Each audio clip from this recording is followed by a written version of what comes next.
Welcome back, gamers, to another episode of the Slow Run Cast. I am your host, the Iraqi Balboa, joined by my friend and resident monkeypox enthusiast, Derwin Luke.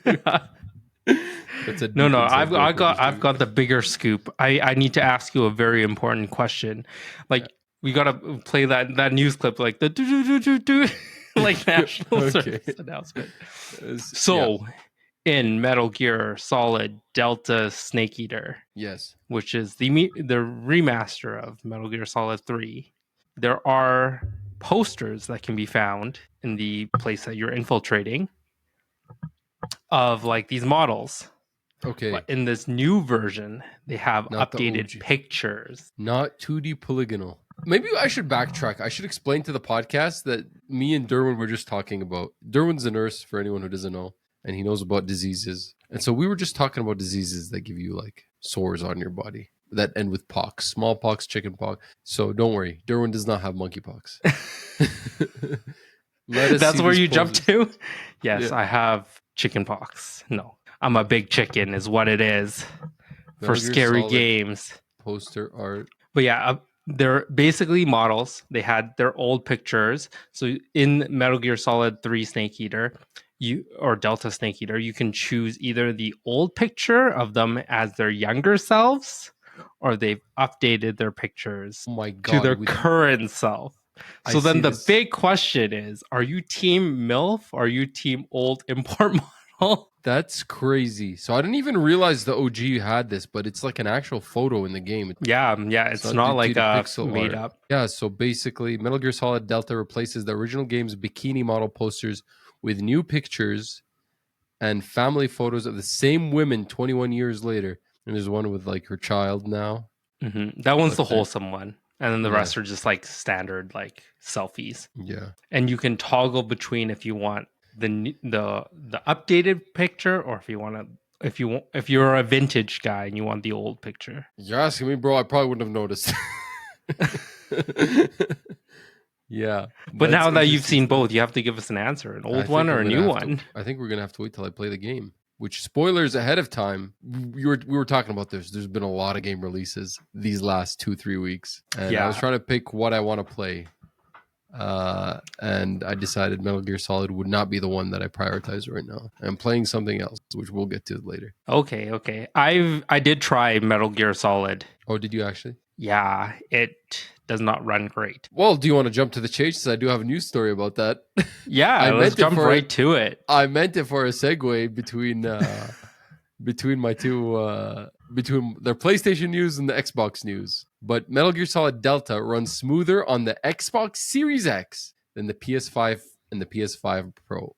But the Series S is hard to recommend, analysts find. Apparently, it is brutal on the Series S. And the Series X runs even better than the PS5 Pro. I think there was also, this is maybe not exactly what you're talking about, but it sounds like there's also problems with the PC version. Yeah, mine was mainly the PC version. And yeah, so I tried to play both on my main gaming PC, which ran actually pretty fine. It didn't max out the graphics, obviously, but dude, on the ROG Ally, so bad. Yeah, I mean, I don't think this one was deck verified because I looked it up. I mean, deck verification takes time, right? They don't just Steam Deck verify. Yeah, it's not instant. Yeah, it's not instant, so it takes some time. So, I mean, I searched it up before I went away for the weekend. And it didn't say verified. So I was like, I'm not going to risk it and buy this. I'm trying to play it on the Steam Deck while I'm gone. Well, it was rough. It was very choppy, like basically unplayable, like not worth it to do at all. On the game PC wasn't bad, but a lot of people are complaining that it runs terrible. Yeah. No, I did hear they have mentioned that there are some issues both on the console and the PC, and that they're working to address them. Like as in Capcom has said this. Mm-hmm. But anyway, there goes my segue story. We started off with diseases and Metal Gear Solid Bikini pictures. Bikini pictures. It is, Derwin, it is September the 2nd. We are well into the holiday, I think, fall release season. We got September, October, both jam-packed. August was packed. Lots of games coming out. I don't know, man. I was looking at the release schedule yesterday or the day before, and I'm like, bro, there's at least one flagship a week from now till the end of like October. It's crazy stuff, I'm man. feeling it too. Like just looking at what's out, I'm like, man, Yeah. what happened? Like I feel like I was like offline for the weekend for the most part.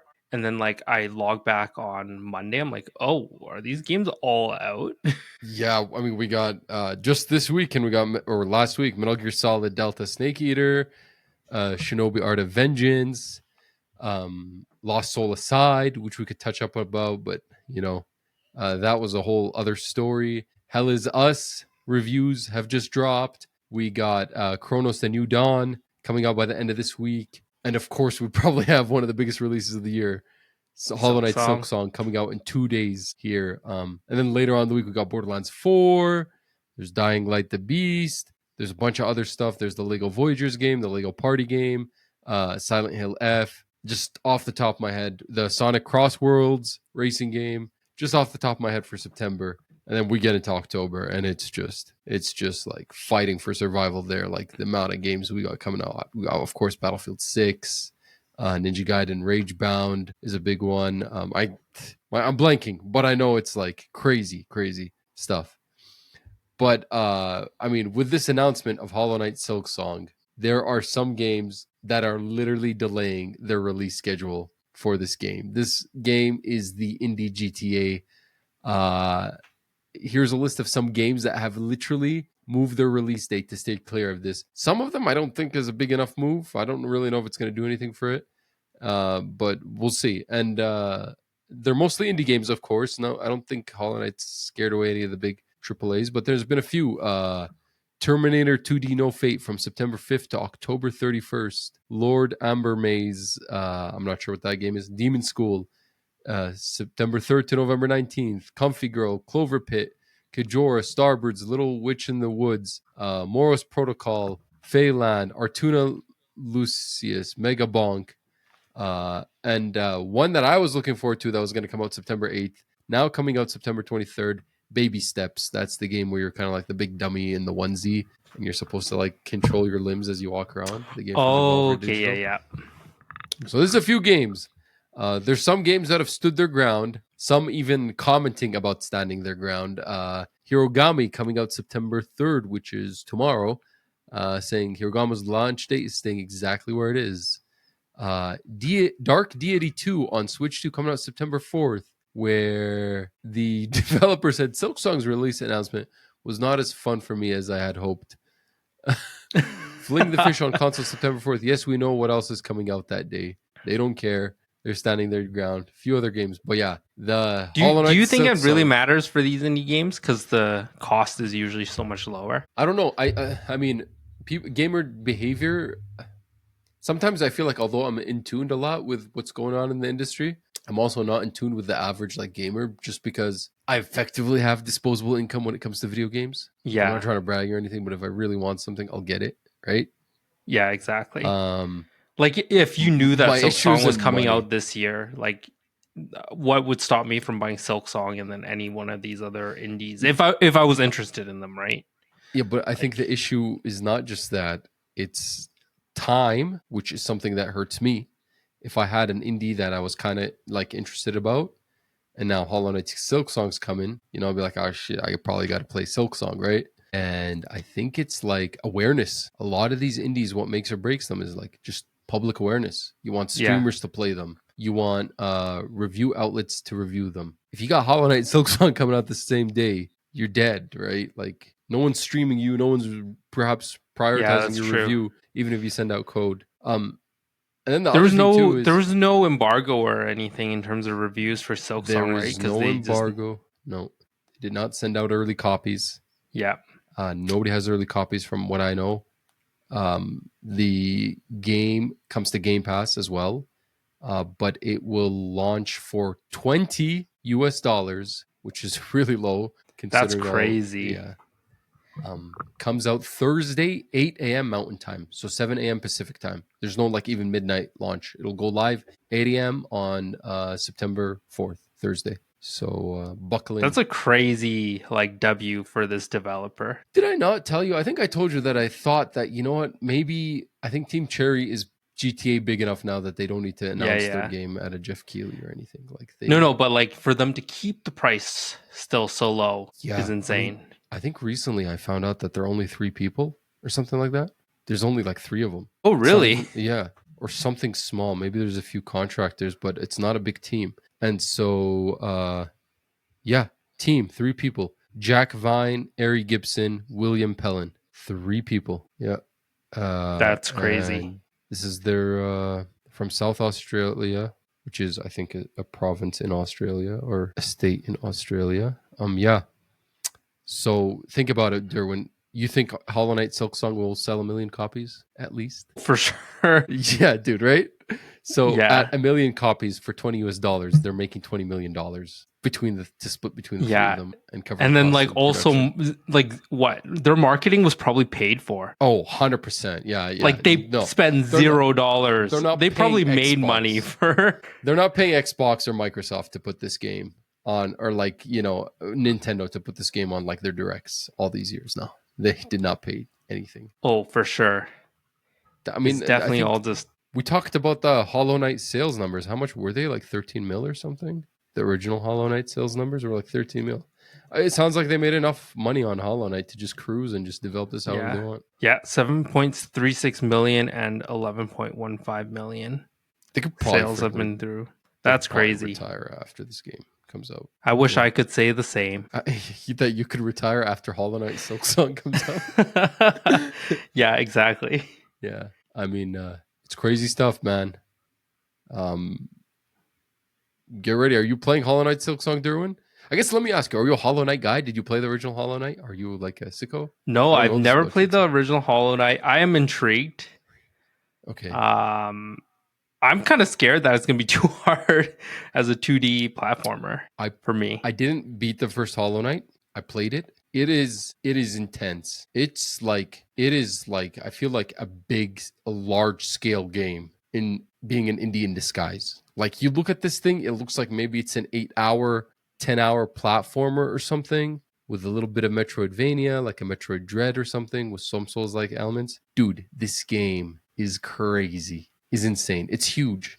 Like I wonder what the how long to beat time is. And I never beat it when I played it. Hollow Knight. Yeah, dude, it's 27 hours just to beat the main story. Holy. According to 41.5 for the main and extra, 64.5 for completionist run.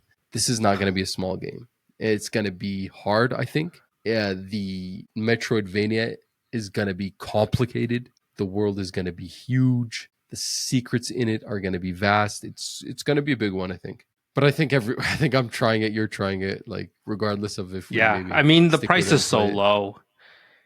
Like take my money. Exactly. Yeah. So that is this Thursday. Derwin, I want to shift our attention to Sony news. There is a report.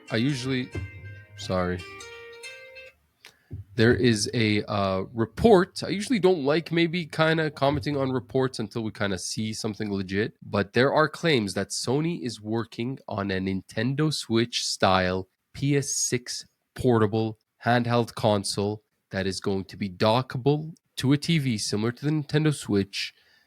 This is according to a YouTube channel, a tech YouTube channel that has leaked accurate PlayStation news in the past. It's called Moore's Law is Dead. They said that they got access to technical specifications for a PS6 handheld, along with a traditional, more powerful PS6 home console. This is going to be, the chip is done in partnership with AMD. So basically what we're understanding from this leak is he did the math and he speculated that based on the components in this thing, it'll be around $500. They're thinking a 2027 release date along with the PS6 itself. So it looks like it's another like 2 console strategy where there is this handheld console, a handheld PS6 that docks like a Switch for less than the price of the more powerful kind of home console PS6.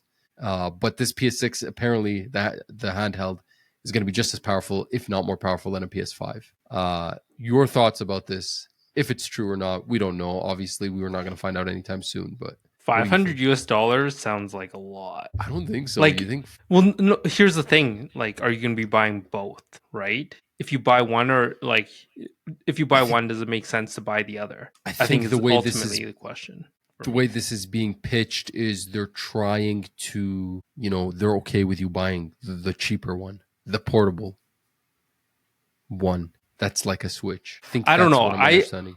I think if there was the choice of the two, I'm probably just going to buy the regular console version Really?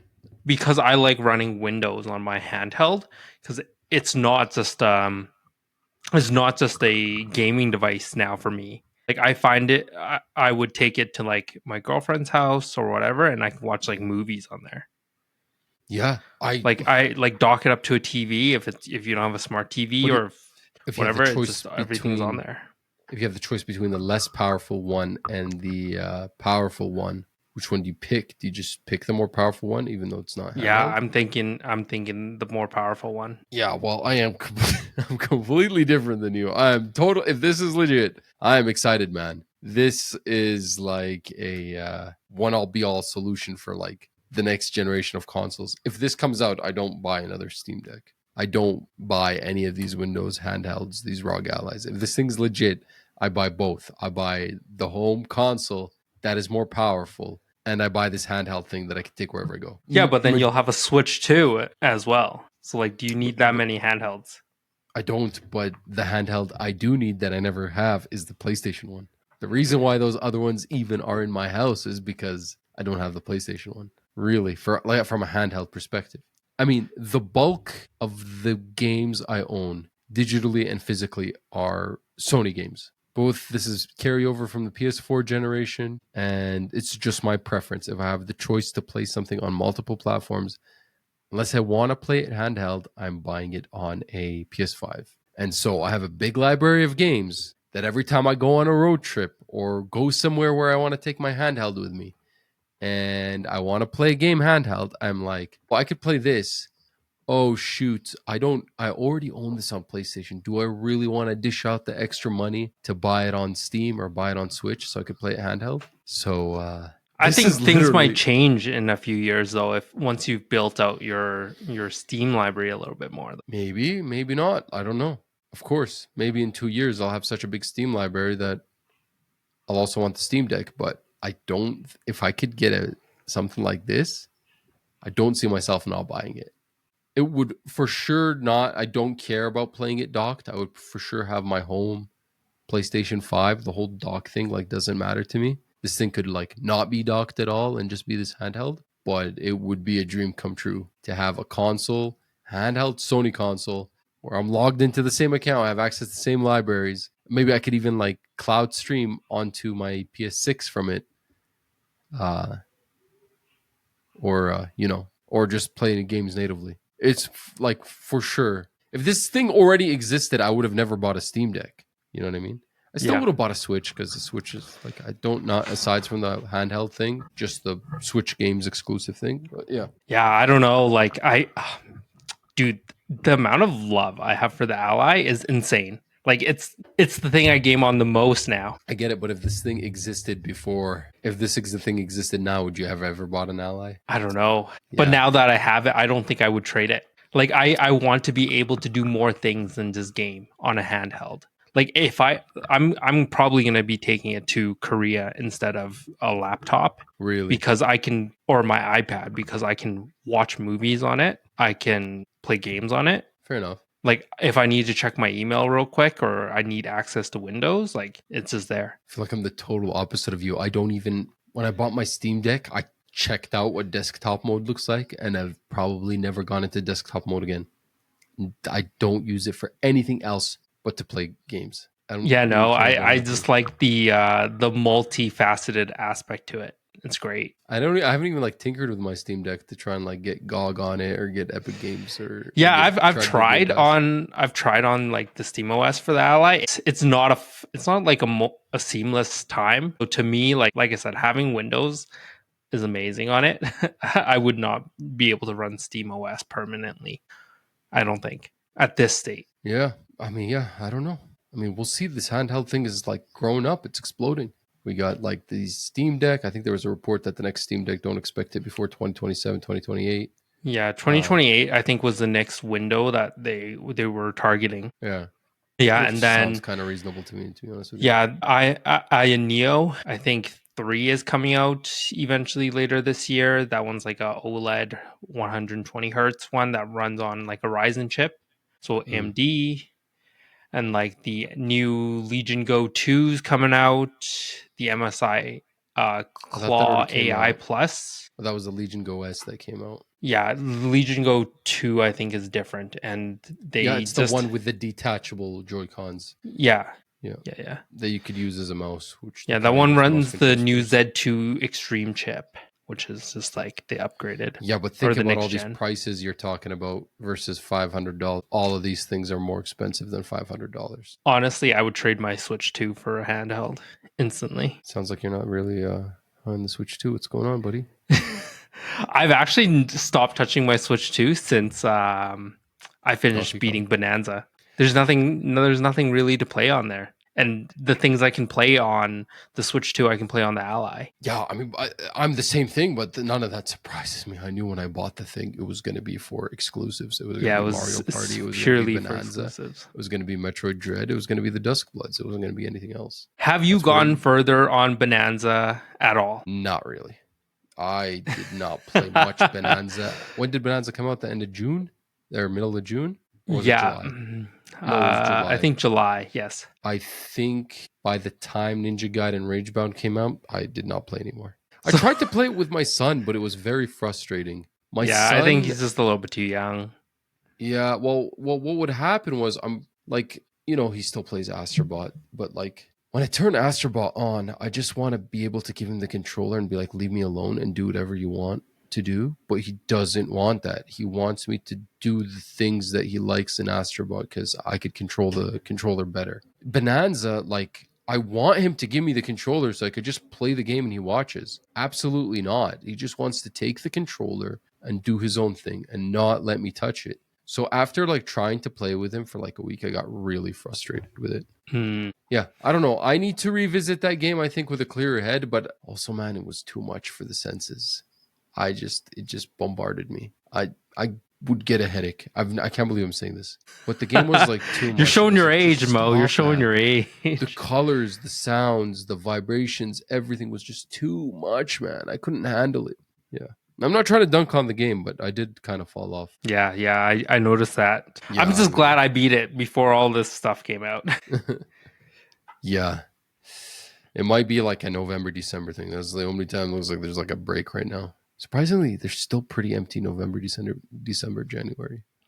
Just wait. Nintendo's still cooking. I think there's a rumored direct mid-September for Nintendo. So I think people are hinting Metroid. Fingers Metroid Prime 4. crossed. Anyway, that's the reported PlayStation 6 Portable. Moving on to some more Sony news. PlayStation Studios head, what's his face? Herman Holst has said he would like for PlayStation, us, to when they do fail, to fail early and cheaply, discussing the situation that happened with Concord earlier.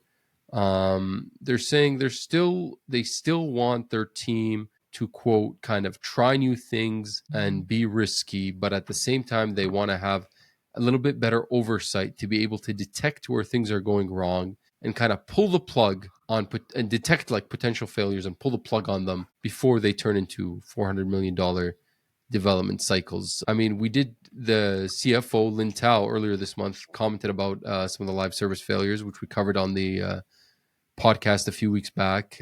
But this is kind of more of that stuff.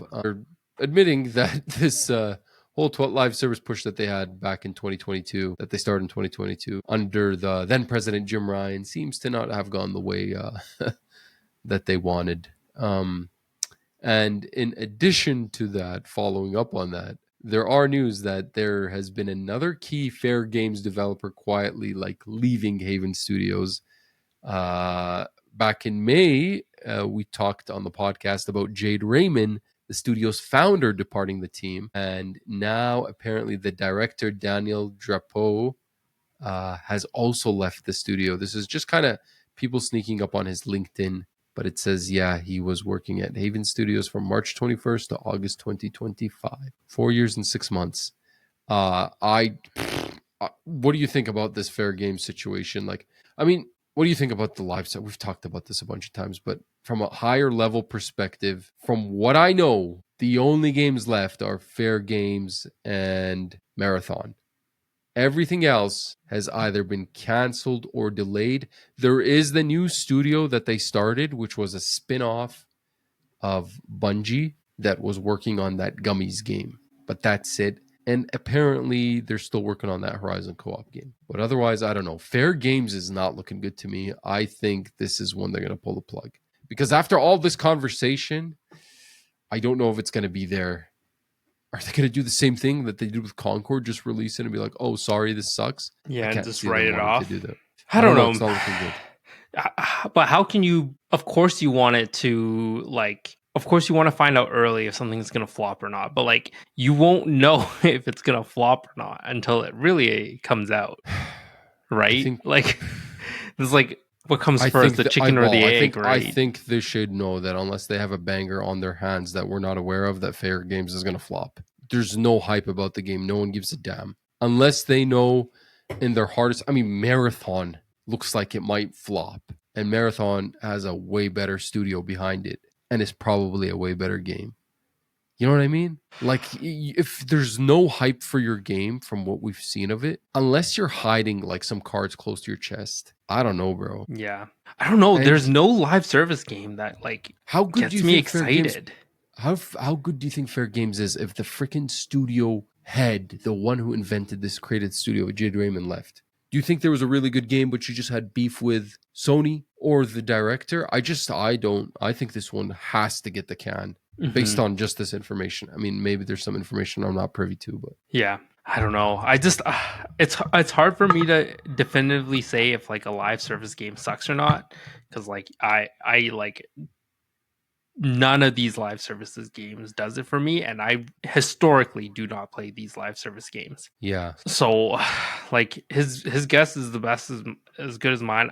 To be honest, I think all of these will flop. Well, here's my other thing. In this market that is so competitive, how like there's games that are actually good that people actually enjoy that are getting shut down a year or so after they come out because of the live service competition, because Fortnite and all these other games, PUBG or Call of Duty or Apex, all these big ones that kind of made it, they just suck so much time and money out of all the players that like, who's gonna try the new like game and say it's gonna succeed? I've played so many live service games in the last 5 years that I honest to God thought were a great time on time, got shut down within the last few years. It's crazy. It's insane. So like, what makes you think, your game is going to survive? I don't know. Even if it's good. Live service. There were reports that there was going to be a Sony State of Play this week, which I was a little bit excited for. I thought we'd see the whole Soros gameplay that they promised us previously. But no, actually, we're getting a State of Play focusing on 007 First Light coming this week, with this Wednesday, so tomorrow, so probably today if you're hearing this, or maybe it's already happened, at 11 a.m. Pacific, September 3rd. So that's 12 our time, Mountain Time. It's going to be about 30 minutes, showcasing some gameplay of the upcoming game from the developers of the Hitman series, IO. Yeah. I thought this was totally going to show up at Gamescom. I think this is a little bit early. I thought this was a 2026 game, but nah, yeah, like that's what they said when they first showed it at Summer Games Fest. Yeah, but we didn't see any footage of it. If it was a 2026 game, we would have seen a little bit more, I feel. No? Well, what does that mean? That could be like a December 2026, right? Yeah, that's true. I don't know. I'm excited to see what it is. Like it's a full 30 minutes just dedicated to it. So hopefully we get to see some good stuff. Do you think this game is coming out early 2026 because that they're having this State of Play in September 2025? I think it's probably going to be like early or middle 2026. Okay. How about I make a bet?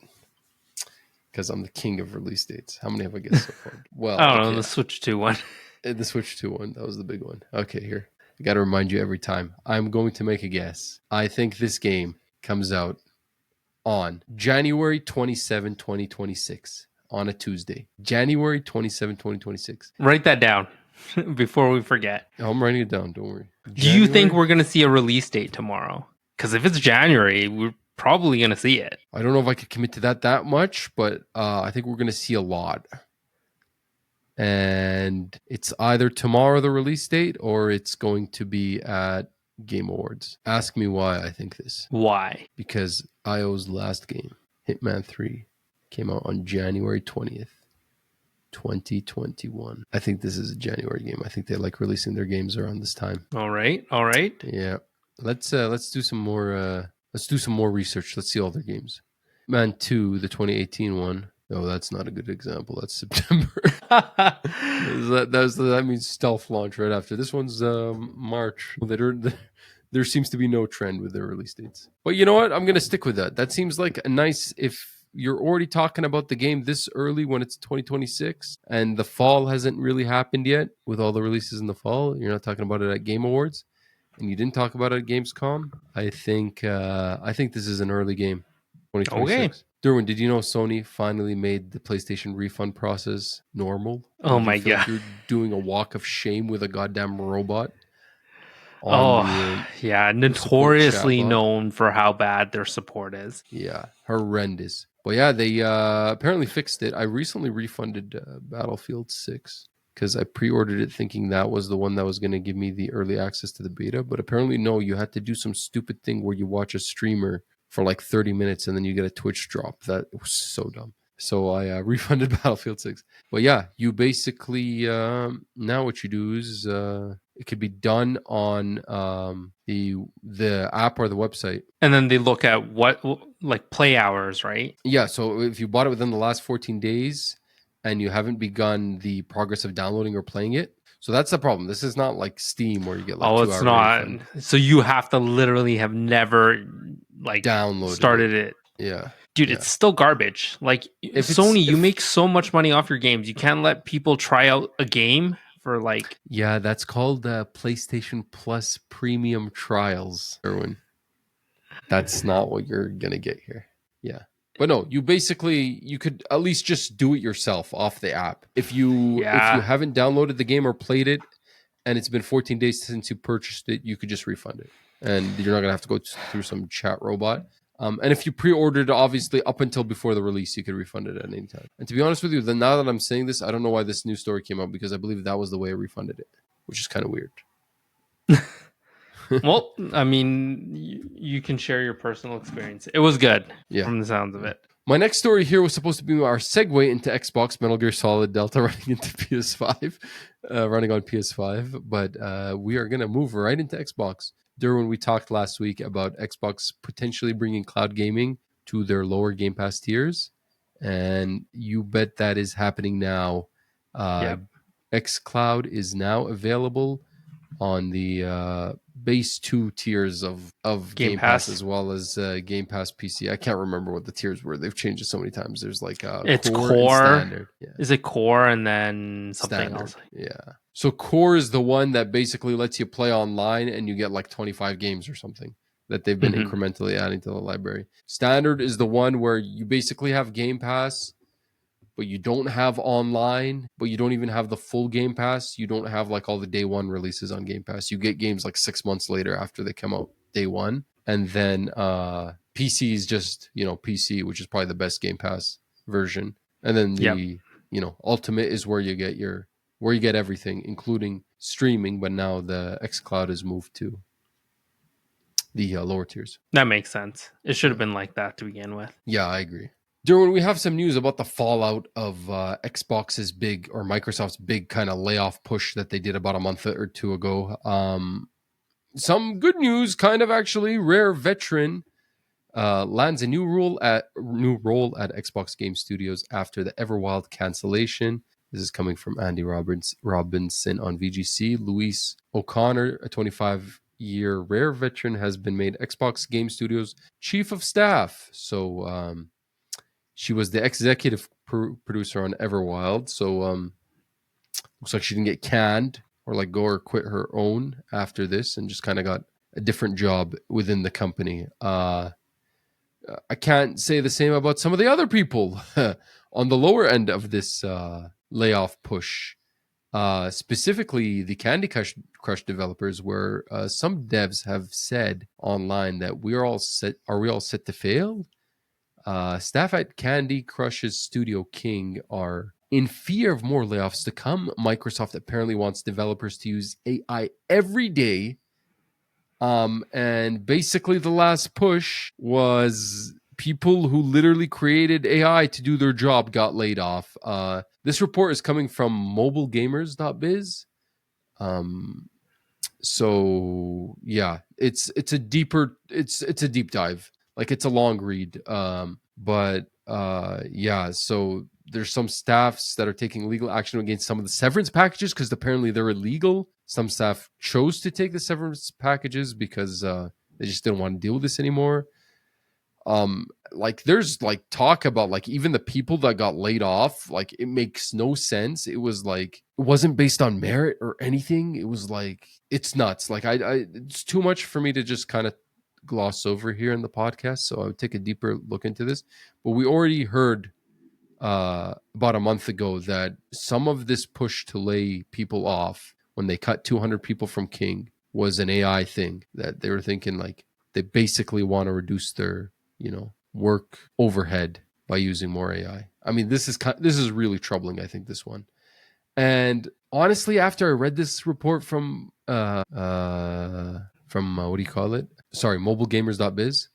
This was posted August 26th by Neil Long. I don't know, man. I got like a really uneasy feeling about this whole Activision Blizzard, like, what do you call it? Like the purchase. Yeah, the post effects of the purchase. Have you ever thought something was good news, and then like as time went by, you're like, oh shoot, oh no. Like, as the colors start coming through, Yeah, through, I think it happens all the time. Like, the initial acquisition sounds so good, but then like once you actually get down to the layers, you're like, oh, this is actually terrible. Like Microsoft, back during COVID, they purchased some AR stuff, like AR glasses that seemed like it was for like military use or whatever, and basically that nothing came of that. I think they ended up writing it off a few years ago, like a year or two ago. Yeah, I don't know. I mean, I feel I kind of. I mean, obviously, it's not like I pushed for this purchase or anything, but I just feel like I drank the Kool-Aid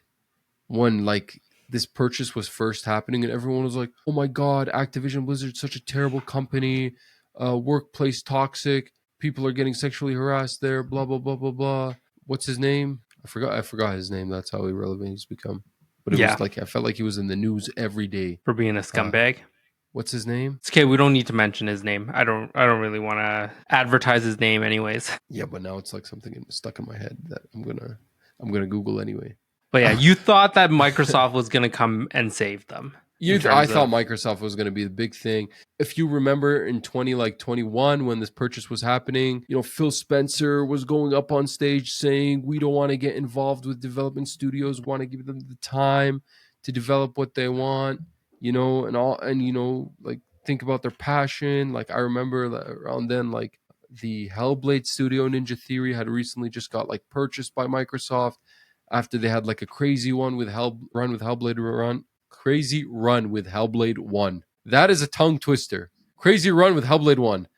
Yeah, and then they got purchased, and basically it sounded like they got saved because it was an indie studio developing this big game, and like, all the overhead and all these other smaller studios in exile and everything. And then 2024 comes around, they freaking shut down Tango Gameworks, and it's like, oh no. And it's just been, I'm like, oh my God, this is a nightmare. Like, this is a nightmare sounds like it's a nightmare for all these developers. I don't know where this ends, but speaking of more of these layoffs, it looks like Crystal Dynamics is going through another round of layoffs. This is the developer of the Tomb Raider series. They said the layoffs are not affecting the next Tomb Raider. So that is good, but it sounds like these layoffs are associated with the cancellation of Perfect Dark, which Crystal Dynamics were co-developing with what's their name? I forget now. The studio that got shut down. The Initiative was the Coalition. The Coalition, I think, does Gears, and the Initiative was the studio. I could have had that backwards. And actually, breaking news. This actually dropped after I did the show notes today. Apparently, there was an attempt to save Perfect Dark by Take-Two, but the deal fell through. Apparently, the studio leadership spent 2 months looking for a new partner. And this is coming from IGN, Rebecca Valentine, who I really love her reporting. She always has some of the best articles on IGN. The Initiative, the studio behind Perfect Dark, was shuttered earlier this year in a mass Microsoft layoffs, with the project apparently canceled.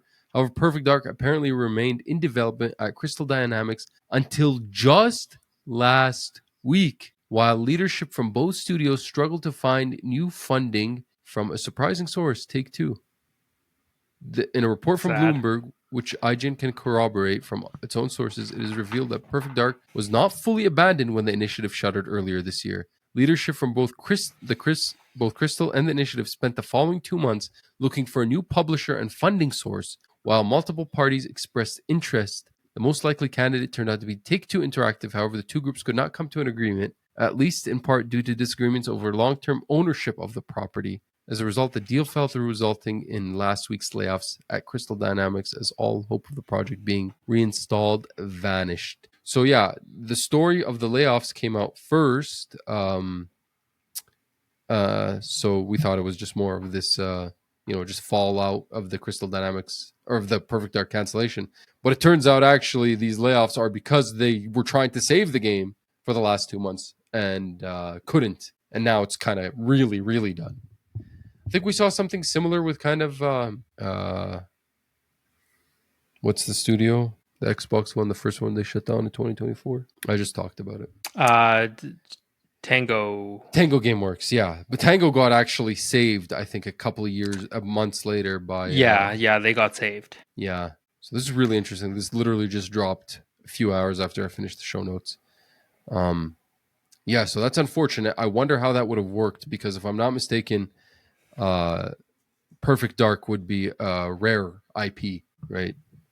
Rare did the original Perfect Dark. Rare was not working on this Perfect Dark game, busy with Sea of Thieves and the other game that got canceled.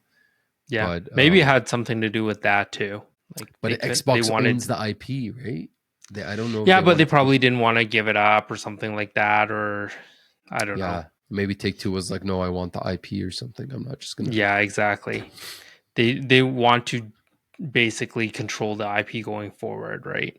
Or something like that. Well, that's all the Xbox for this week. All the Xbox news for this week. Let's move on to some Nintendo news. So I think we heard some rumors that earlier this year that Switch 2 dev kits have been tough to get hold of. And apparently Nintendo is telling Switch 2 devs to just release their game on the Switch instead, which is crazy talk. But developers are still struggling to get hold of the Switch 2 development kits after the console's launch. Seems to be some type of favoritism going on, where they have a shortage of these dev kits, but they're choosing to give them to only specific developers that they want to give them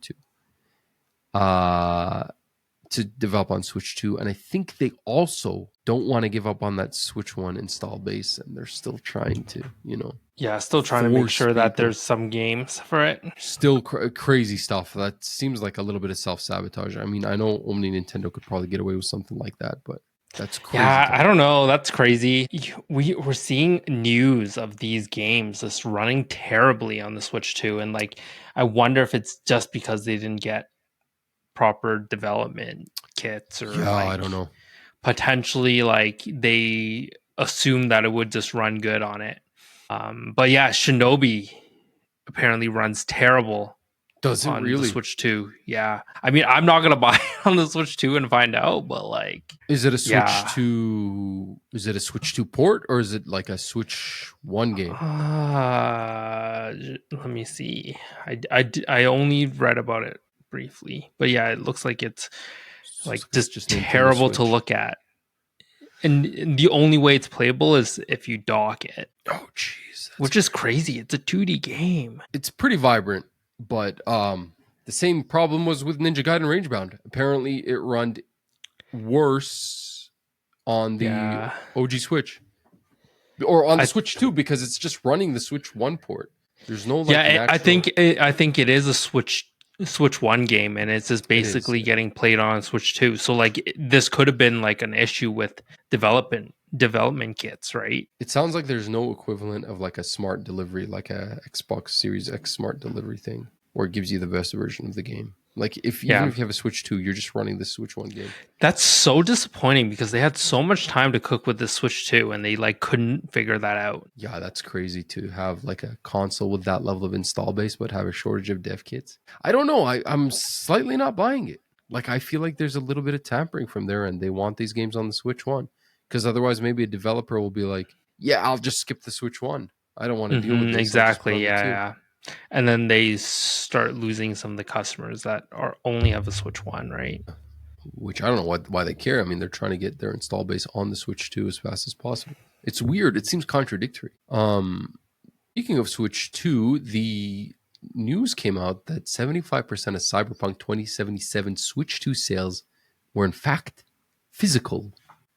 Cyberpunk 2077 was one of the only games at launch, only third-party Switch 2 games at launch that came on an actual physical card, game key card, came out like on a physical like card.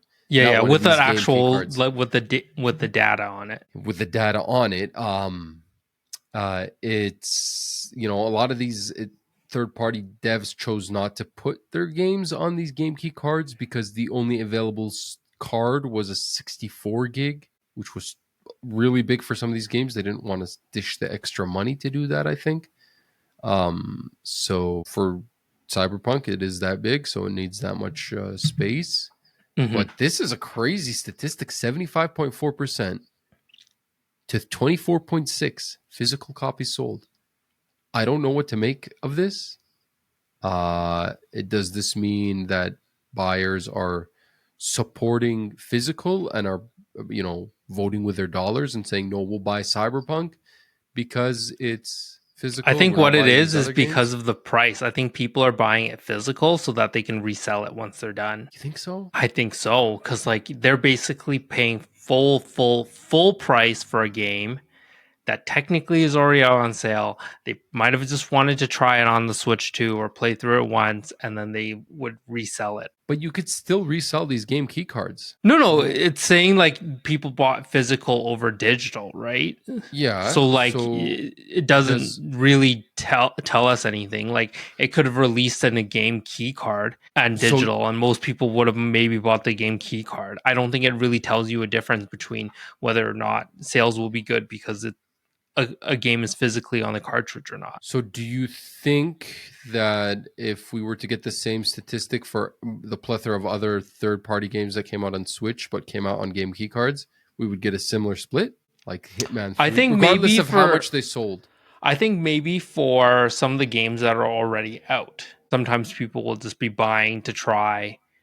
Like Yakuza 0, and then Hitman, and then selling. Yeah, exactly. You think those we would also see a similar split if we actually got statistics for those? Yeah, I think so, because like the resale is probably still going to be pretty good on them, even if you play through it once in a few months and sell it out again, right?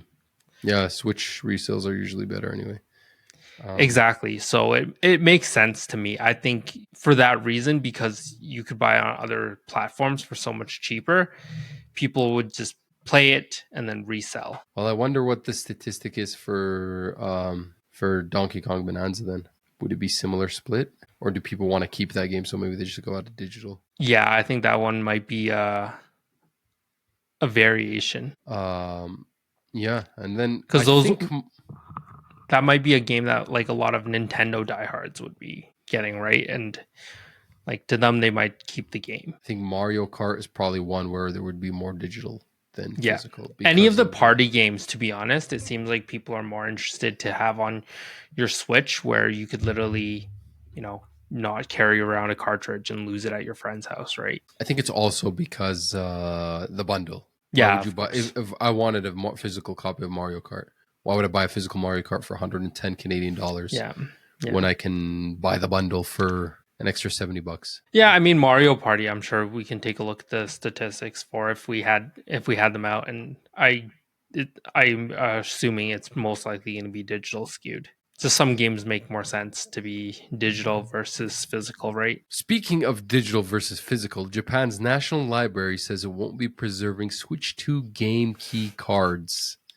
This library apparently requires a copy of all new publications by law. This is Japan's National Library. Mm-hmm. Requires a copy of all new publications by law, but says Switch 2 game key cards are not eligible. Yeah, they don't own. There's no data on them. Yeah, it won't be eligible as part of its video game preservation process. That's sad. This library was established in 1948. It is one of the largest libraries in the world, and similar to other legal deposit libraries like the British Library and U.S. Library of Congress, requires by law that every domestic publisher has to submit copies of every new publication for the purposes of preservation. Yeah, bro, imagine hitting a lick on this library, hitting a lick on this freaking archive, bro. Getting all the freaking NES, SNES physical games. Mm-hmm. They have 9,600 video games housed in archival conditions. Bro, imagine the heist. That Imagine the would be heist. so much money for some, because some Mario of the 64. NES games are worth a Ooh. lot of money. Buddy, bro, imagine the freaking Mario 64 sealed. Yeah. Oh, I think Zelda is one of them, like one of the first prints of Zelda with the That's gold crazy, bro. cartridge is like so much money, especially if it's The sealed. gold seal, yeah. Buddy, this would be a lick and a half. Imagine it in this place up. Oh my god.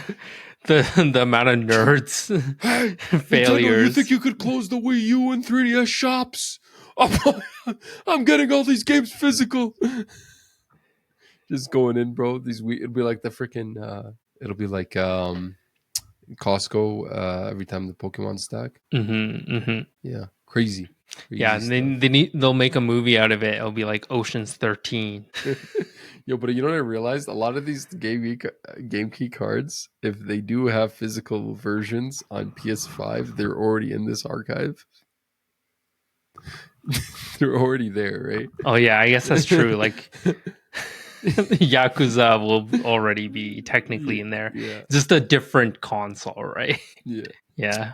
That's funny. Yeah. Moving on to some more third-party news. We touched up a little bit at the top of the show about Hollow Knight, but we got some other stuff I want to talk about. Unreal Engine 5 performance issues are mainly due to devs not optimizing properly, says Epic CEO Tim Sweeney. So Tim Sweeney basically says all these Unreal Engine 5 performance issues that you guys are seeing, that's because these devs don't know how to use it. He just like gaslighted them. Okay. Basically, he's suggesting that when they start their dev cycle, they're not starting it with their like weakest kind of hardware in mind. You know, they're not starting it thinking, how am I going to get this thing on the Series S or the Switch? They're starting it with like working on the most powerful hardware and trying to like shrink it down. And he's like, yeah, that doesn't work or stuff like that. Anyway, this is he promises there's going to be more tweaks to the Unreal Engine 5, which I'm sure they're always constantly updating, but they're working on getting some stuff to fix some known issues. Okay. Yeah, he says the primary reason why Unreal Engine 5 based games don't run smoothly on certain PCs or GPUs is the development process. Many developers develop games for high-end hardware and perform optimization and testing on lower spec devices in final stages of development. Right? So should it be backwards then? I think that's what he's kind of suggesting, or it should be like, you know, parallel rather than like do this first, then do this. Like developing them together at the same time. Of course, optimization is by no means an easy task. It's a very challenging one. Ideally, optimization should be implemented early in development before full-scale content build begins. We are preparing two major solutions to address this issue. One, to strengthen the Unreal Engine support. Optimization requires significant manual effort, so we plan to provide automated optimization features for various devices, making the process faster, easier for developers. The others is to strengthen developer training in addition to providing, etc., etc., etc. Basically, he's saying we're gonna fix the problem, but then he also just took a shot at them. While Okay. yeah. So But I mean, what is listen, it? like maybe he's like maybe I mean it doesn't not sound not right, you know, like it sounds reasonable, right? I don't know. Does it Yeah, but sound then like why this would way? you create an engine? Because I mean, these developers probably develop this way because that's probably what they've been doing for years. So why would you develop an engine that doesn't work the way that they usually think and work? I don't know. But that's the thing. What other engine is there besides like Unity for like some smaller games, or besides making your own in-house engine, which then developers know the ins and outs and the tweaks for, right? That's true. I don't know. Do you feel like Unreal Engine 5 has been overhyped? I don't think it's overhyped. I think it does look very good for some games. It does, but I just feel like it's been like Unreal Engine 5 for years, and then the Unreal Engine 5 games started coming out, and we're like, cool. That was I it. mean, I think Witcher, what is it, Witcher 4, Unreal Engine 5, we'll see. Bro, that shit was not real. That shit was not real. Maybe you'll get there by the time that Unreal or Witcher 4 actually comes out. Unreal Engine 5 will get there. Yeah. I wonder, like, I think Hellblade 2 is probably the game that comes to mind when I played, like, on Unreal Engine 5. Black Myth Wukong is another one that comes to mind.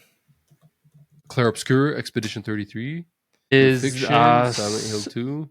is Metal Gear also? Mind's Eye. Oh God. Yeah, it was. Yes, yes. Damn it. Derwin, are you excited for Skate's early access, which has finally been confirmed? A game which I thought did not exist. No, I'm not excited to pay for microtransactions. Skate early access arrives September 16th, 2025. I'm going to skip this one in the early access stage. I'm skipping it indefinitely, probably.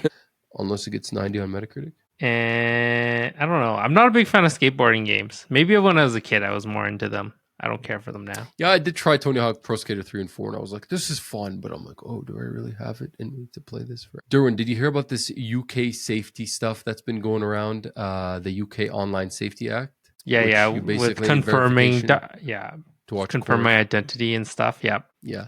So Steam now requires age verification in the UK for mature game pages. So, RIP, I guess they're just going to have to use, what's his name's face from Death Stranding to... Norman Reedus' face. Norman Reedus' face from Death Stranding photo mode. Sam Porter. To be able to access their hentai games.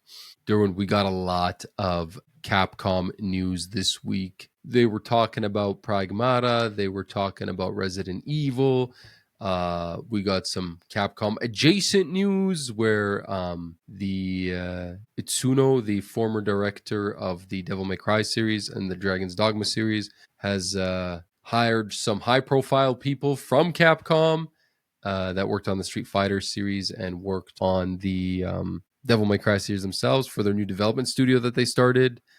And we don't know what game Tsuno is working on right now. He also talked a little bit about Dragon's Dogma, how he thought he just wanted to make like an edgy game. He knew it was going to be divisive.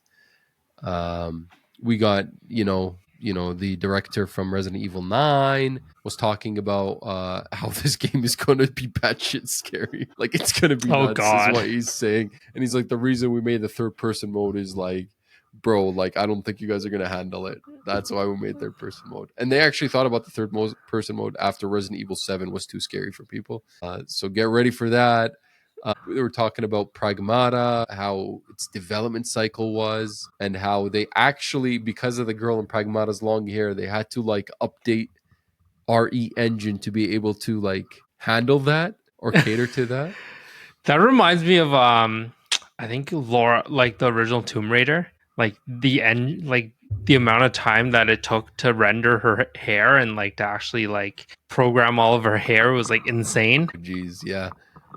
So, I mean, I didn't really think about it, but she has good hair, the girl in Pragmata, if you've seen the clip. Yeah.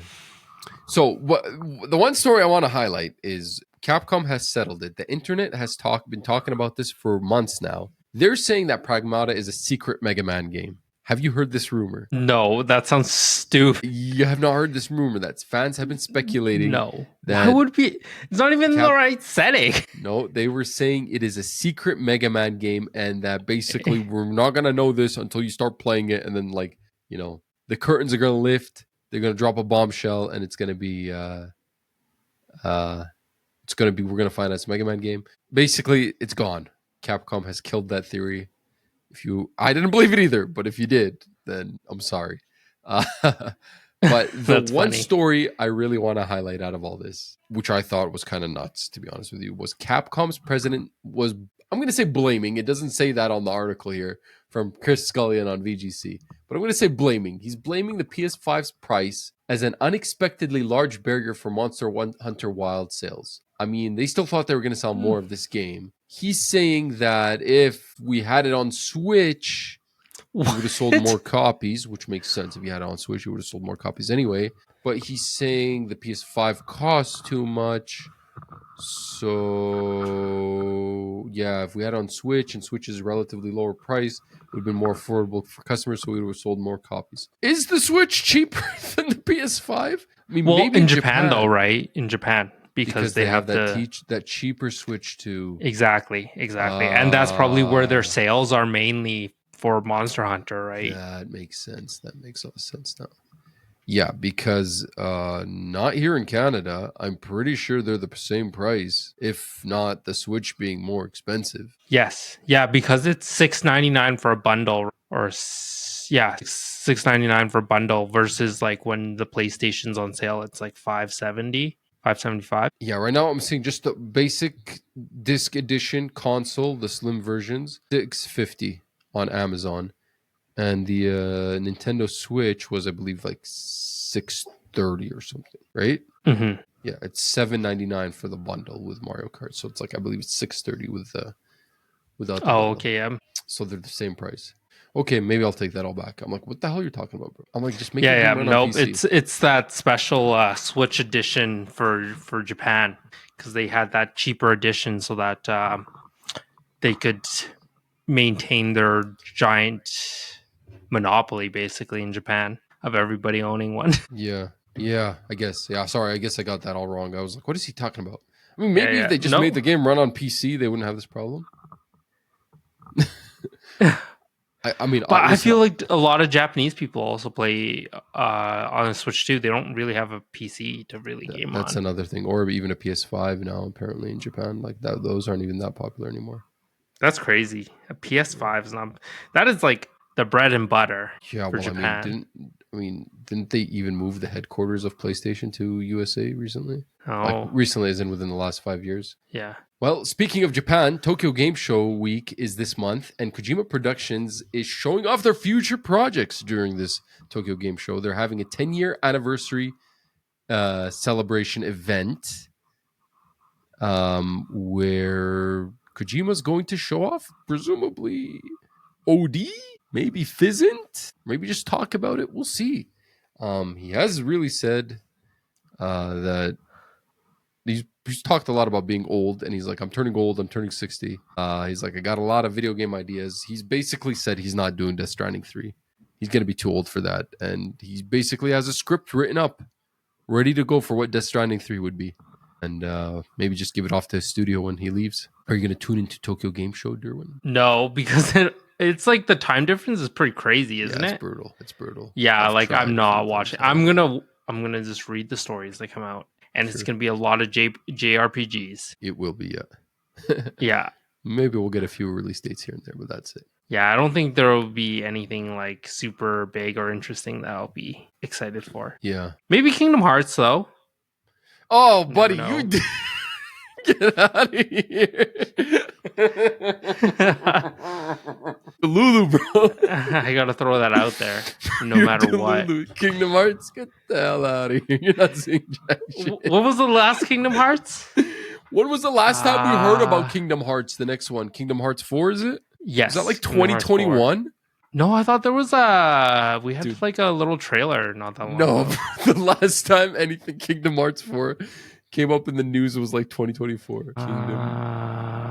Hearts. No, there was some leak 4 days ago. Possible Kingdom Hearts 4 Worlds leak. Oh yeah, well, leaks. Okay, sure, yeah. That's basically the same way we've had like Hollow Knight Silksong leaks for like 10 years. Yeah, bro, I'm sorry. It's formally announced in April 2022. I mean, listen, okay, I'll take it back. If this game is not in development hell, seems about the right time to talk about. Okay, wait. What was the? But there was a huge year gap between Kingdom Hearts 2 and 3. Oh, there was, yeah. Like huge. There's a huge year gap between Kingdom Hearts 3 and 4. I mean, most likely. Unreal Engine 5. It's using Unreal Engine 5. Maybe they didn't optimize properly. Yeah, they probably just didn't optimize properly. That's exactly why. If they did, it would be out by now. Yeah. I don't know if this will do good. You know what, man? Like if they do like a Black Ops story or like a Modern Warfare story and has some of the iconic characters, Reznov and like Mason and all those you think guys people from will Black Ops care? or like Captain Price. Oh, dude, this be hype. Yeah, people will care, bro. If they have classic like Call of Duty, what do you call it? Characters from the campaigns. It's got to be like based on the campaigns. Like there's, I know Call of Duty gets shit on, but there's some good Call of Duty campaigns out there. I don't know. I feel like they tried to do that with like Tom Clancy as well. Made like TV shows out of it and just like didn't really go anywhere. Tom Clancy started off as like a book, like a novel. Yeah, it was a book and video game. So you never know, but like if I don't know, I'm not interested in it. If they show butt cheeks like the Halo show, they show Master Chief's butt cheeks, I think it'll be good. Okay. I'm not really happy with the Paramount name though associated with it, so I'm scared for them there. Did you know Alex Garland wrote 160 pages to pitch the Elden Ring movie, which is insane. 160 pages. Alex Garland, for those who don't know, is the director of some indie studio films, A24. Movies like 28 Days Later, Ex Machina. If I'm not mistaken, did he not do the who did that game? Which game? Oh, he did I think he directed A Quiet Place as well. No. Who directed that freaking scary movie? What was it called? 2023? The one. What's the premise again of the scary movie? There's like this guy who has like a whole basement, which is like a crazy basement that he had like carved out over the years, and like a old house that's being Airbnb'd, but nobody like knows what's actually under the house. What was it called? Sounds like a cabin in the woods. No. Scary movies 2020. Oh man, I need to know this game. This name. It's late. We're recording late, guys. I think if you guys notice, I just kind of trip over my words when we're doing a late recording. Oh my God. Derwin, if I don't remember this movie, I'm going to lose it. He builds something out in the basement and it's Airbnb'd out. Who's in it? Maybe it's 2022. I don't even freaking remember. Oh, Barbarian. It was 2022. Do you remember this? The Barbarian director also directed Weapons. Sorry, right? I was confused. I'm confusing the two. Yeah. He's the director of Weapons. Yeah. No, that's a different person. Nah, it'd be sick to make a freaking Elden Ring movie too. That'd be another one. I was gonna make a joke. It's 140 of those 160 pages. You just dying. It wouldn't be anything about what you actually play. It would be a movie based on like the actual lore that you never actually Yeah. Yeah, I just want to make that throw that joke out there. You know how like J.R.R. Tolkien, there's like a bunch of lore associated with the world. They don't actually see the movie. The whole world building. Yeah. It would be like with George R.R. Martin or something. Zach would probably be involved. Erwin, I got a couple more stories I want to talk about, and I mixed up these stories because I was supposed to talk about the Call of Duty movie first for this segue. There is a what is this? Alina Insight newsletter. I believe these guys are like industry analytics. They think that Call of Duty 7 has already beaten Battlefield 6, and it's because of autopilot purchasing. They're not buying this whole thing of there's going to be like competition and Battlefield 6 is going to outsell Black Ops 7. They think people see Call of Duty and they buy it. Yeah. So I'm curious to see when the actual sales number comes. But that might be the way for parents though, right? Like if they're buying like whatever for their kids. Do parents still buy Call of Duty for their kids? I don't even know. Do kids? I don't know, man. I have no kids, so I can't comment on it. And your kids are a little bit too young, so I can't comment on that either. I don't think they know what COD is. Yeah. Gamescom 2025 breaks attendance records with 357 visitors. Yeah, 357,000 visitors from 129 countries. Yeah, that checks out. Are we going to Gamescom next year, Derwin? If it's in Calgary. If I had more than like 2 vacation days a year, I would freaking go. But 2 vacation weeks a year. But it's freaking tight, man. 10 days is not a lot. Yeah, unless you plan on neglecting your kids and your wife. Well, I might already be doing that, so we'll find out on the next episode of Negligent Husband Gets Arrested. Derwin, that's all the news stories. Imagine if there was a sim for that. You know how there's a sim for being an influencer? There's a sim for being a bad dad. Yeah. Yeah, there'd be like a social credit score or something. Derwin, that's it for news stories this week. Do you want to talk about the games you're playing, or do you want to just go play them? Why don't we just list what we're playing, just so we can give us a mini update? I'll give a mini update first, because you got more games on your list than I do. All right. So after the Battlefield 6 hype, we have decided as a friend group to play some of the other Battlefields before Battlefield 6 comes on. So the plan is to do 2 weeks, 2 weeks. I'm not sure if we're going to stick with it, but every 2 weeks, we're going to rotate from to a different Battlefield and play that for 2 weeks before 6 comes out. Right now, we are playing the most recent one, Battlefield 2042.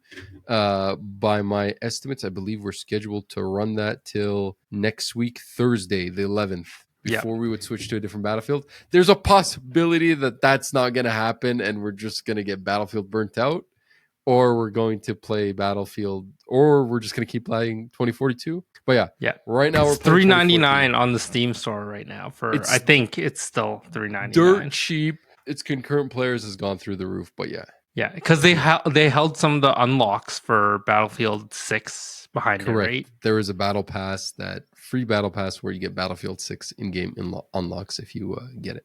So been playing with the boys. It's fun. Yeah, I don't know. I could see the issues maybe some people had with this game. It's not that excited to me, but yeah, there's some good maps. There's some bad maps. It's fun. I mean, I don't know. I have nothing to complain about. It's Battlefield. The other game I've been playing is a game which I'm not too deep into because it only came out like last Friday, and I was out in Cold Lake for 3-4 days. Like we talked at the top of the show, there's been a lot of releases coming out this week. Metal Gear Solid Delta, Shinobi Art of War last week, Lost Soul Aside, bunch of stuff. I was trying to decide what I want to play, and I decided, after looking at some reviews and whatever, I'm like, my next game is Shinobi Art of Vengeance. I bought the special edition of Shinobi Art of Vengeance. You bought the Switch 2 version? No. I got the PS5 version so that I could play it a few days early before I go to Cold Lake. I did not get it on the Steam Deck because I was not Steam Deck verified. It probably runs okay on the Steam Deck. I just wanted to be sure. So I got it on my PS5. I'm just coming off Ninja Gaiden Ragebound. So I thought this would be the perfect game to play right after Ninja Gaiden Ragebound. I wanted to compare and contrast the two and see how I feel about Shinobi Art of Vengeance. Both games are developed by studios whose most recent games I've enjoyed. With Ninja Gaiden Ragebound, the Game Kitchen developed the developer of the Blasphemous series, and Shinobi Art of Vengeance being developed by Lizard Cube, which is one of the developers that developed Streets of Rage 4, a game which I love from 2020, I believe Streets of Rage 4 was. Yeah. The other team that developed Streets of Rage 4 is actually working on Absolum, which comes out later in October this year. So really excited. And then the third developer, I believe, is working on that beat 'em up. What's the Scott Pilgrim versus the World, the new one or whatever it is. Yeah, whatever that one is. Yeah. So I don't have that much time in Shinobi, unfortunately. I've played like the first 2 levels. Off the top, oh my God, what a game. Beautiful. I'm not sure. I'm torn between this and Rangebound. Rangebound is, of course, like 2D pixel art game. That is level based as well. Shinobi Art of Vengeance is level based. This one is not pixel art. It's like hand drawn art, Both are really beautiful. I don't know what I like more. I might lean more towards the hand-drawn art.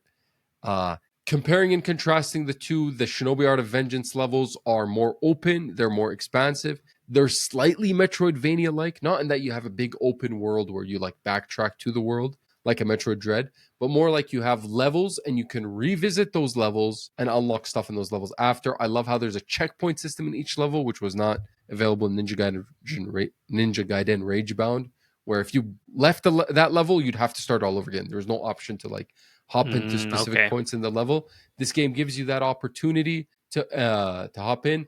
This game is more of a combo system. Like you fight enemies, they have health bars. You have to like do different sets of combos, and you have different abilities to fight them up. Ninja Gaiden Ragebound was not like that. It was more like quick, fast. Like enemies would die in one hit. Some enemies were stronger, so you would just have to do like a different combination of things to hit them. It was more about like fast paced, like jump, platform, do this kind of movement to keep going in the level. Yeah, man, I don't know. I love both these games. I'm not sure. I'd have to play more of Shinobi Art of Vengeance to see how I feel about it.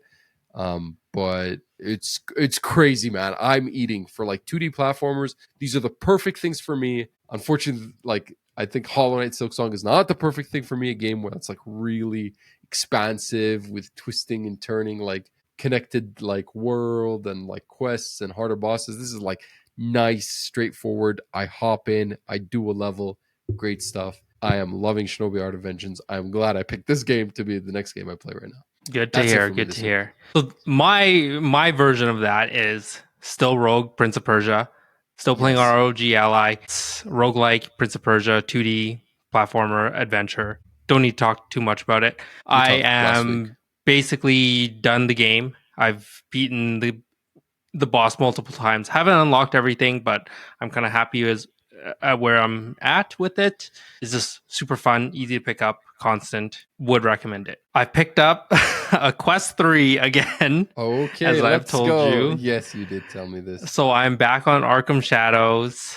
I guess I might be picking up Deadpool VR, so we have somebody to review it and play it. I had a feeling. I was like, Derwin sold his Quest and Deadpool VR is coming out. I was like, there's no way, man. Like, that would have been perfect. Yeah. Yeah, So, so I got it for really cheap. It was these things go for so cheap nowadays. Like I bought like it secondhand? basically brand new, $300. Is this the Like 3 or the 3S? the 3. Ooh, This the is big a bad. 12 gig 3 This is the big bad one. Yeah. for Okay. $300. Quick notes about 3 versus 3S. The eye adjustment 10 times better. Range, like your focus for everything, a lot better. Makes me a little bit less dizzy, probably because everything is more in focus. So I don't know, something to take note of. Arkham Shadows, still an amazing game, but I've still been kind of pacing myself. Okay. Okay, let's keep going. So, Rogue Prince of Persia, MetaQuest 3, Arkham Shadows. What else? I have started Hell Is Us. Yes. This is the big release from this week. That is like a 3D adventure. There's no hints, which I didn't know about this game. There's no hints. There's no mini map. Pure exploration. You basically kind of explore the world and try and figure out like what's going on and like how to unlock certain areas. There's no hint system. Nice. Yeah. Yeah. So it is a very interesting game. I am trying to play it on the Ally. It runs okay. I have Okay. like FSR turned on. It doesn't run as bad as um, Snake Eater. I did try it on the ROG Ally. I refunded it. Runs not good. And honestly, I'm probably going to wait for a sale and play it on my actual PC if I do get around to it. But in terms of what I've tried so far on it, it's interesting. I just don't know if I'm going to get frustrated with like hopping on and off of it and remembering what I need to do. Yeah, this is one I want to check out. Most like the reviews dropped at 78 on Metacritic, but some of these reviews are like all over the place. Like some people like really love it, and some people are really not digging it yet. Like Push Square gave it a 90, but like, you scroll down here and there's like a 60 from Eurogamer, right? So I was morbidly curious about this game, and I'd say morbidly curious because it looks pretty morbid, but it looks like it's a really Yeah. dark, kind of sad world. But I was like, I want to try this out, but yeah, I don't know. Like the story is kind of interesting. You're kind of thrown in like the middle of like this civil war, and you basically used it as a guise to get back to your homeland so that you can find your parents. That's what I've found so far. Like I'm not too deep, but like I don't know. Like the character design is like a little bit weird. It's a little bit dark, not what I'm expecting, kind of deal. I don't know. Like I'd have to play more, but it seems interesting. I just the reason why I want it to work so well on handheld is because then I won't put it down for a few months and then come back to it. Okay. Right? Yeah, Because I agree. I like agree. you look at what I've done to Ghost. I've basically been playing Ghost for how long, and I'm only halfway through. Like, could you imagine trying to get back to Ghost of Tsushima? There's no hints. There's no idea what you're doing. Like, you're I just agree. exploring this empty Yeah, world, right? that Hell Is Us game looks like a game that it doesn't look like a Rogue Prince of Persia. It looks like a game you actually want to sit and focus and play like week after like week to freaking figure out what the story is and be like in touch. Whereas like I feel like I don't have to do that with like a Shinobi or something like that. Yeah, exactly. And the last one, obviously, to round it out, is I'm still playing Ghost. I have gotten a little bit further. This middle section has so many quests. October 2nd, you are 1 month away from Ghost of Yote release date, Derwin. Yes. You better get a move on. Once we wrap on this, I'm not editing. I'm gonna maybe edit a little bit, but I'm going to play an hour of Ghost and get through some of these quests. Just do the story, man. Just get it over with. Just do the story. Just the story. Like I should give up on all the others. Like I don't know, man. The Sensei Ishikawa quest, the lady Yuri Masako or Yuri. oh Quest, yeah, Lady Masaka, like Revenge for the Lady Family. Masako quest is really good, bro. Oh man, it's Yeah. hard. And then the legendary quest where you have the legendary fights. Oh my god, dude, it's hard. I cannot tell you not to do them, but maybe Yeah, skip some I of the other love stuff. them too. Don't go after the foxes. Don't go after the Shinto shrines. Yeah, but they're just there when I'm like, yeah, the Shinto shrines are beautiful, but maybe just ignore the foxes. Screw the foxes. If you have like some of the duels are cool. You don't have to cut every bamboo stick. You don't have to do I do. It's there. You don't have to go into every bath. I do. I need to see his to naked butt cheeks. Okay. You don't have to do every. Yeah. I don't know, man. You're gonna have to like grind it. I think you're gonna have to only play it if you really want to finish it. I do need to finish playing it. Yes. You also shouldn't have went to the DLC island. Yeah, but but I love the suit of armor it gives you. If you parry like perfectly, it gives you 3 attacks, like the 3 counter attacks. Yeah. So you're in Act 2 right now. Yeah. Yeah. I don't know. Act 3 is shorter. I don't want to spoil it for you, but Act 3 is for sure shorter. It's not like 45 minutes shorter, but it's shorter than Act 2. Well, yeah, I don't know, man. It's hard. It's a good game. When that came out, I probably took 2 months to beat it, 2-3 months. Like I just played it, and then I played the Legends mode after, and that's probably the only thing I played when it came out around then. And I just like, because it came out a little bit before the PS5, right? I remember I had like wrapped it up before the PS5 came out. I don't remember exactly, but it must have been like I played it for like all August and all September of like 2020. Holy smokes, 2020 was 5 years ago, man. That's crazy. Yeah. Come on, man. You're almost there. Yeah. All right. Let's call it a wrap so we can both get some of these games out of the way. All right, guys. Thanks for joining us again for another episode of the Slow Run Cast. If you liked what you listened to, please leave us a like, subscribe, ring the bell so you could get the news on when our next episode drops. I'm not going to promise a schedule because we've been pretty irregular. We still drop an episode a week, but it's not Mondays anymore. Sometimes it's Tuesdays or Wednesdays, or Thursdays. But yeah. Again, follow us, like us, subscribe, ring the bell on YouTube, Apple Podcasts, Spotify, wherever you get the Slow Run Cast. And stay tuned for all your gaming news and our thoughts and opinions on some of these releases next week. Take care, guys, and have a good one.